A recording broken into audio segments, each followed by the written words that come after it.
So hi guys, welcome to Crazy Burger. So I'm pretty sure you must have noticed that there was a few reviews dropped yesterday on YouTube and online publications for the Evercade Alpha. And from those videos and publications, I've basically got a ton more questions that were not answered within any of those sort of YouTube videos or the online publications. And I've just basically wrote them down and I'm going to go through them in this video. Now, there's no doubt a lot of these questions won't be answered until I do my own video and sort of find out the answers for myself. So without further ado, guys, let's get stuck into the video and I'll go through all those questions that I have still on the Evercade Alpha.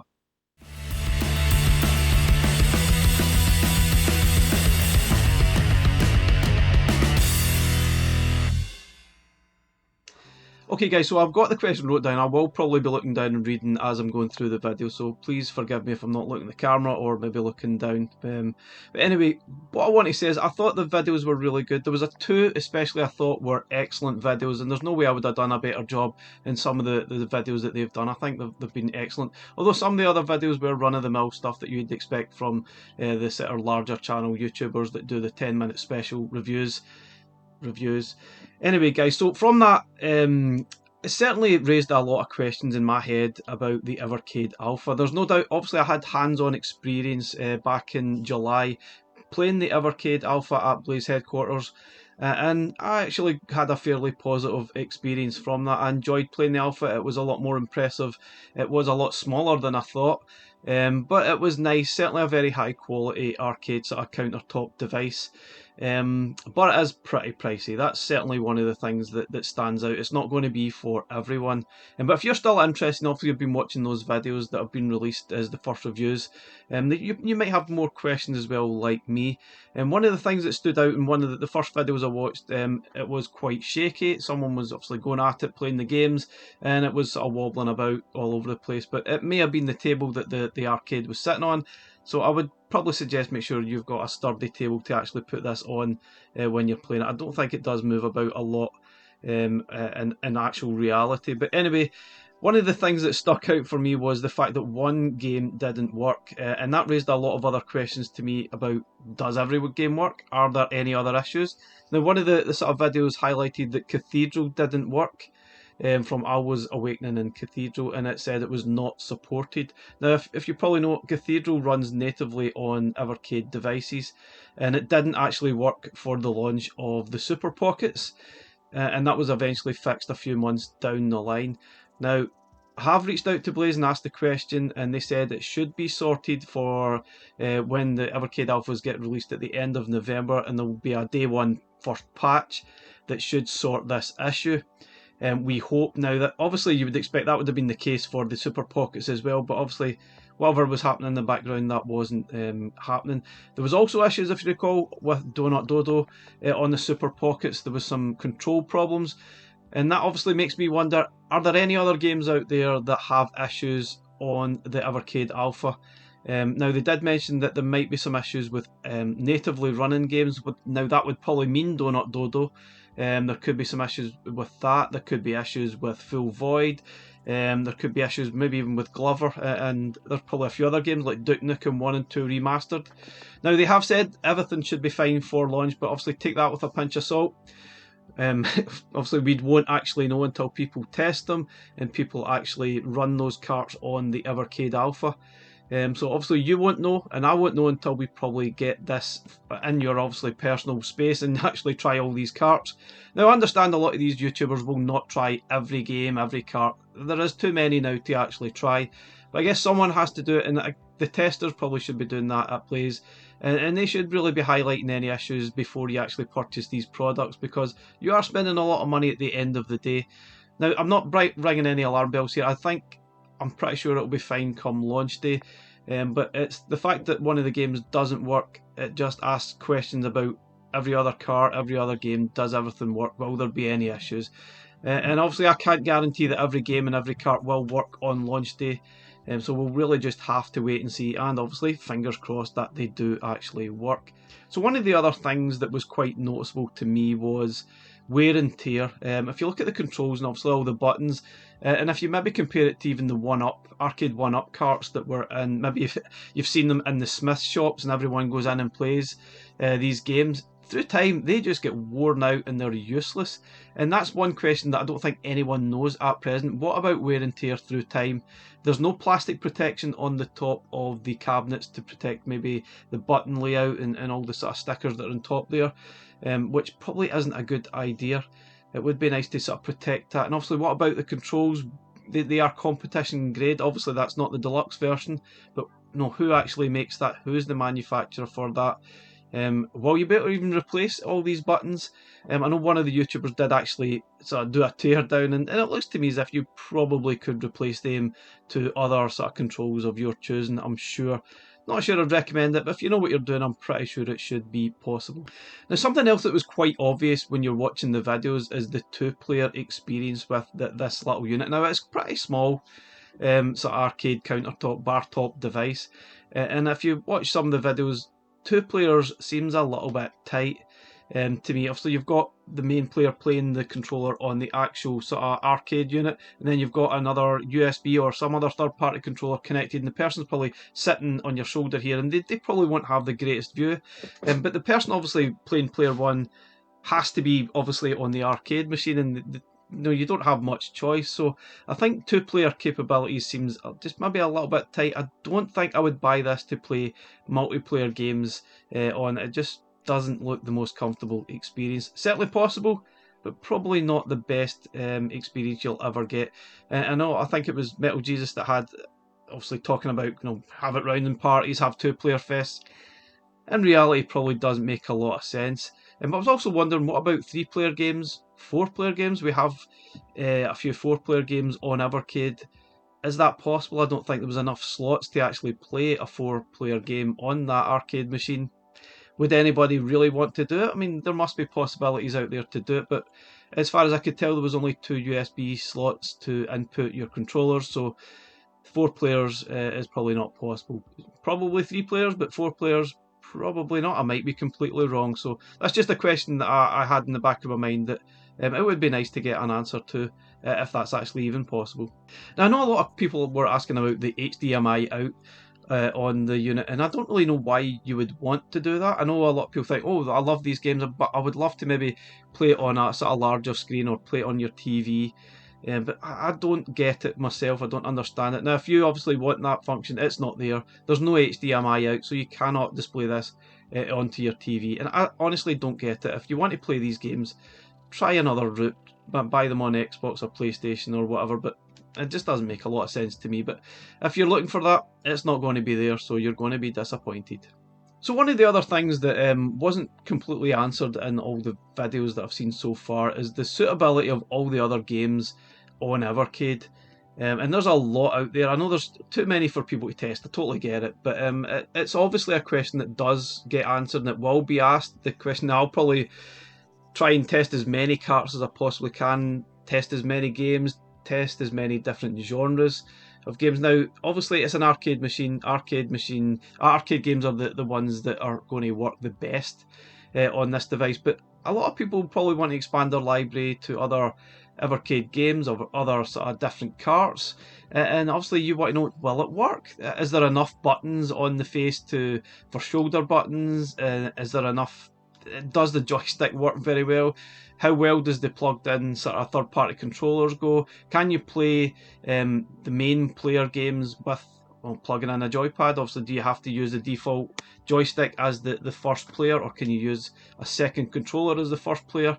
I don't know. There's a lot of different questions that are flying about in my head. But also, I thought games worth checking were games like Full Void, Glover. Do PlayStation 1 games work? How well does Tomb Raider control on a joystick? And the Duke Nukem games. What about Amiga games? Obviously, back in the day, Amiga C64 games that we have on Evercade, you played them with a joystick. Does that joystick hold up? How does it feel playing some of these games? Maybe it's fine, maybe it's not. It's going to differ from game to game. And what about stuff like Xenocrisis? How well does that control on the joystick? Now, those are just examples. To me, there's lots of different things there that need tested and the questions need asked. Does every game work? Does every game feel okay on the Evercade Alpha? And I'm pretty sure that a lot of the games probably won't be ideal for the Alpha. much like the Super Pocket, there's a lot of games that don't really suit the Pocket that well at all. So it's going to be a lot like that, which I'll try and cover as best I can when I get my copy of the Evercade Alpha, which will be at the end of November. Now, something else that I noticed was the Namco carts. It actually surprised me that the Namco carts work on the Evercade Alpha. Yes, they work on the Evercade Alpha.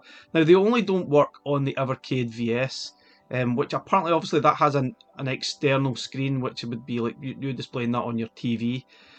So you can play them on your EXP, you can play them on the Super Pockets, as long as that has its own sort of internal sort of screen. I think the license allows the Namco carts to work on the Alpha. I was a little bit surprised, but I guess once the explanation is there, it kind of makes sense, but at the same time it's a little bit of a weird license. But I suppose good news if you like the Namco carts, they will work on the Evercade Alpha.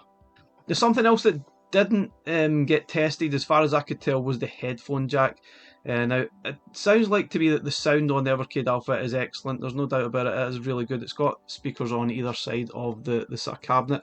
But nobody actually tested the headphone jack. Now, if you recall, there was an issue with the headphone jack on the EXP. The sound wasn't particularly great, and I think some headphones weren't even compatible. So it would have been nice to sort of get someone to test that, see what it's like, how does it sound, any issues. I'm pretty sure it's fine, but it's one of those things that certainly needs tested. If you're playing this late at night and maybe your wife, your daughter, your kids, whatever, they're trying to sleep and you're making a right racket, it'd be nice to put some headphones in and try and enjoy that without like keeping everyone from sleeping. But no one tested it, so we don't really know at present.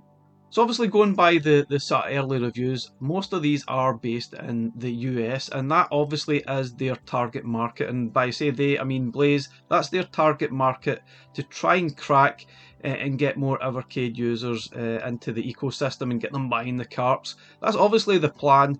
I'm not really sure they expect to sell that many in the UK or across Europe. I'm pretty sure they'll do okay, but I think they really want to crack that US market, and they see that this arcade machine has probably been a big seller for them, and maybe even cracking the market and getting more people on board and more people buying the Evercade carts. Personally, I think it's going to be a big waste of money.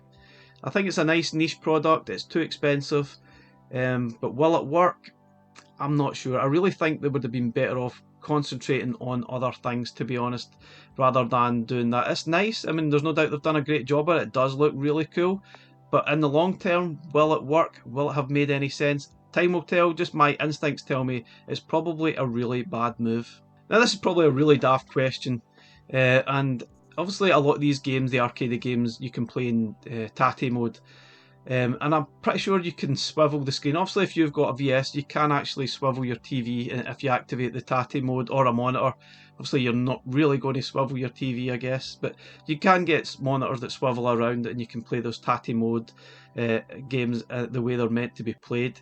And I was just wondering, is there a Tatty mode on the Evercade Alpha?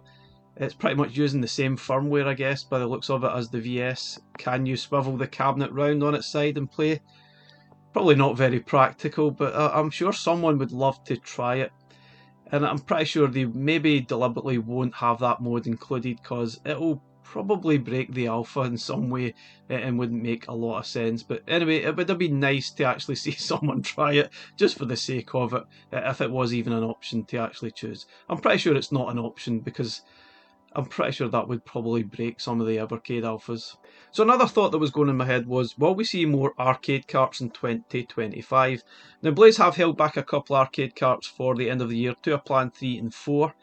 And they look really good. There's no doubt they are class, but will we see more? We definitely need more arcade carts. We are missing some massive publishers such as Konami and Sega, SNK. Those are stuff we really need.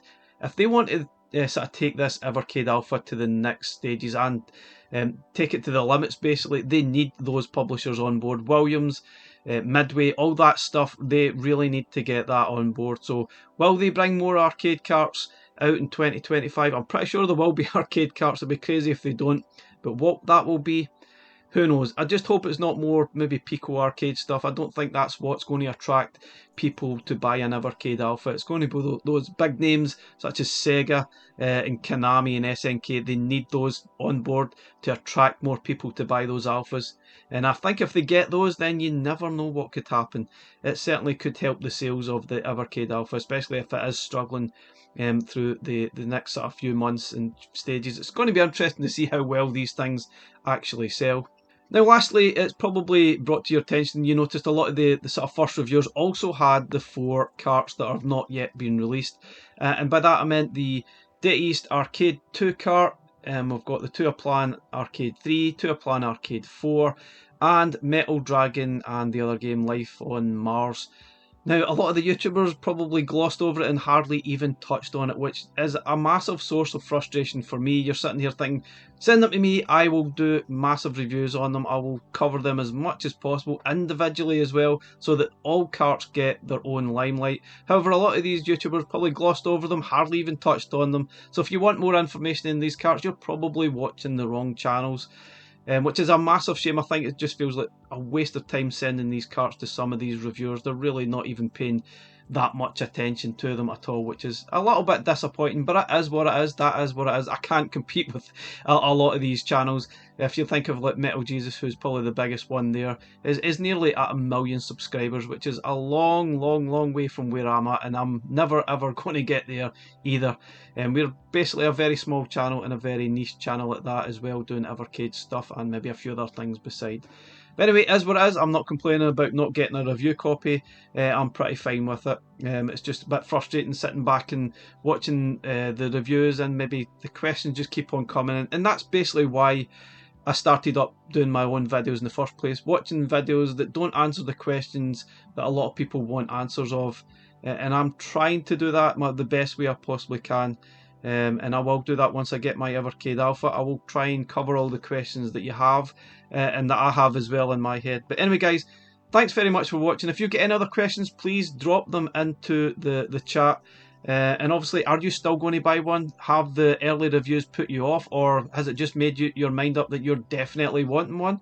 Let me know in the comments. Thanks very much for watching. Catch you again in the next one.